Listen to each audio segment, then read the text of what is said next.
Khamenei చనిపోయినప్పుడు ఇక్కడ ఖమేనీకి మద్దతుగా కొంతమంది నిరసనలు వ్యక్తం చేశారు. చిన్న చిన్న అల్లర్లు కూడా చేశారు. దాని మీద రష్మిక స్పందించి ఎవరైనా సరే ఇరాన్కి మద్దతుగా లేదా ఖమేనీకి మద్దతుగా ఇక్కడ నిరసనలు తెలియజేయాలంటే మీరు ఇరాన్ వెళ్ళి అక్కడ తెలియజేయండి అన్న విధంగా మాట్లాడారు ఆమె. దానికి చాలామంది కూడా అప్రిషియేట్ చేశారు. కానీ ఇప్పుడు ఆవిడకి బెదిరింపులు వస్తున్నాయట. ఆ విషయాన్నే రష్మిక చెప్తుంది. నన్ను చాలామంది బెదిరిస్తున్నారు, ఫోన్లో కూడా బెదిరిస్తున్నారు, బయట కూడా బెదిరిస్తున్నారు, సోషల్ మీడియాలో బెదిరిస్తున్నారు. ముఖ్యంగా తన సోషల్ మీడియా అకౌంట్లో బెదిరిస్తున్నారు. కొంతమంది ఫోన్ నెంబర్లు తెలిస్తే వాట్సాప్లో కూడా బెదిరిస్తున్నట్లుగా ఆవిడైతే స్క్రీన్ షాట్ తీసి పెట్టింది. ఆ ఫొటోస్ అయితే రాలేదు, కానీ దాని గురించి ఆవిడ ట్వీట్ చేసింది. నన్ను ఎంత బెదిరించినా నేను నిజాలే మాట్లాడతాను అని. ఇప్పుడు ఆవిడ అన్ని దాంట్లో తప్పేముంది?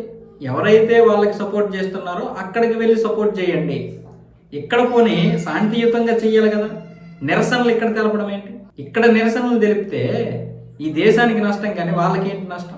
ధైర్యంగా ఒక ఆడపిల్ల బయటకు వచ్చి చెప్పగలుగుతుంది. కనీసం మనం సపోర్ట్ చేయగలగాలి.